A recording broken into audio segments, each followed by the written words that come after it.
we got Joe Biden again doing Joe Biden type things, which are not useful as always. And we've been saying for the longest time he will lose to Trump. So quote us later. This is a case where even if I'm wrong, I'm going to be just as upset. Anyway, so for anyone plugged into the news fire hose about the coronavirus pandemic, it has been extremely bizarre to watch President Donald Trump's approval rating. He has botched the crisis beyond belief, and the United States now has the biggest outbreak in the world. Because of this ongoing failure to secure stockpiles of medical supplies, doctors and nurses are reusing protective gear over and over and suiting up in garbage bags and page protectors to treat COVID-19 patients. Yet Trump's approval rating keeps going up. Average poll averages show a marked bump in favorable ratings. A recent Washington Post ABC poll has him above water. He does even better on the coronavirus response, with a Gallup poll finding him at 60% approval of his handling of the situation. This is what happens when the Democratic Party, de facto led at this point by its presumptive nominee, Joe Biden, refuses to make it the case that Trump is in fact responsible for the severity of the disaster. Biden is proving to be about the worst imaginable nominee to take on Trump. Now, ironically, Biden isn't despised in the same way that Hillary Clinton was, but he is about as useless as Hillary Clinton was despised. So I guess it balances out. A Pew poll, for instance, found that Democratic and Democratic-leaning voters nearly doubled their approval for Trump over the last few weeks, from 7% to 12%. It's not a huge change, but that could be the difference between Trump winning or losing an election, which it is likely to be close. As has been made abundantly clear, Democratic voters tend to take their cues from Democratic leads, and that's a real travesty. I think that's a unintendedly incredibly true statement, and it's just a travesty how true that statement is. But it's also the same as Republicans, so I guess they're acting just alike. By the way, if you're a Democrat and you think Republicans are different from you or vice versa, not really. The party rallied around Biden in lockstep right before Super Tuesday, and voters fell in line. So here we go. We have a situation where Trump's actually, even though he's doing terrible and he's blaming New York and he's sending broken ventilators to California, he's going through more than most people are dealt with. I mean, again, the fact that he's sending $1,200, which is not enough. And by the way, if you take the minimum wage, multiply by 40 hours a week, by 4 weeks, that's actually the number you get. But he's still done more than Obama did in 2008. Isn't that nuts? That Trump right now, just by sending that $1,200 to everyone that applies for it, is more than Obama did. It's nuts. It is absolutely the package, the relief package that Congress just passed. Terrible. A lot of money for big business, a lot of money for corporations, a lot of money for Steve Mnuchin to put in his money gun. Still more than Obama did in 2008. What is Trump doing? Every single day, he's going in front of the news and saying, we are working on this. We are being very diligent. I don't know what I'm talking about, but my confidence will help you out of these dark times.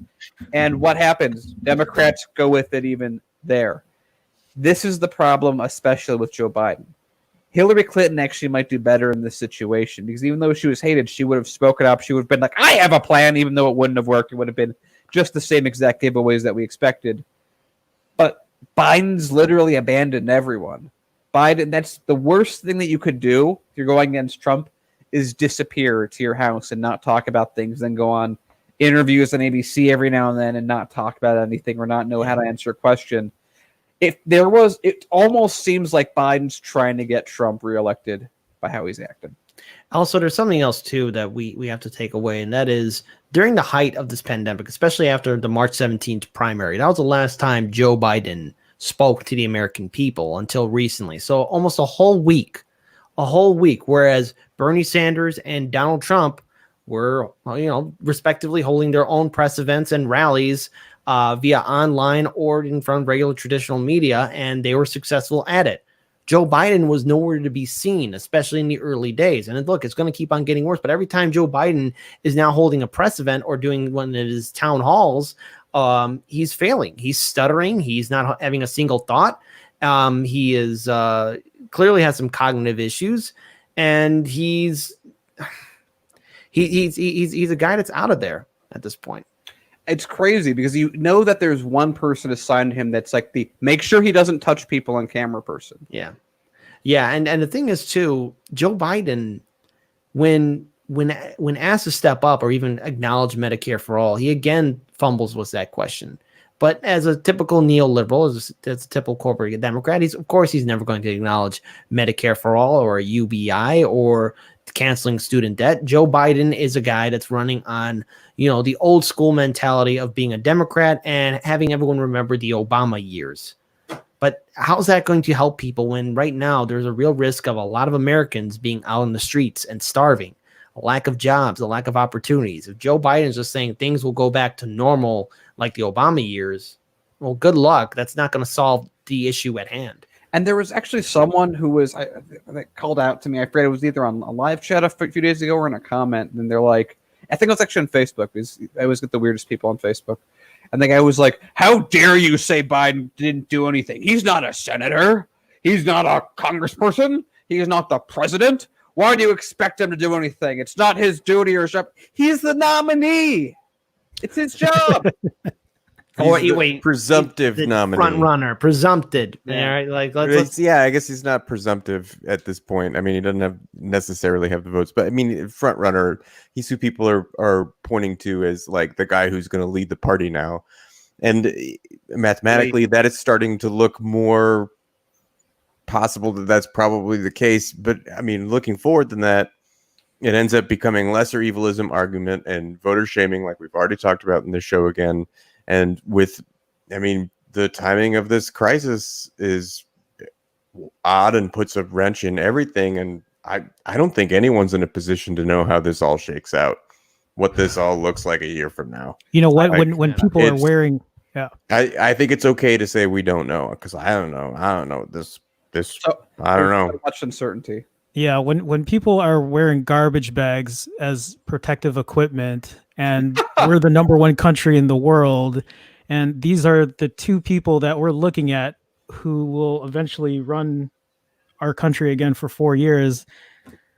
I don't know either, man. I don't know. I try to be very optimistic, and I you know what? It makes me happy to sit here with you guys, because at least it's a way I can sit and talk with you guys, our audience, and just have some kind of engagement and be like, hey, I'm at least not the only one that sees what's coming down the road.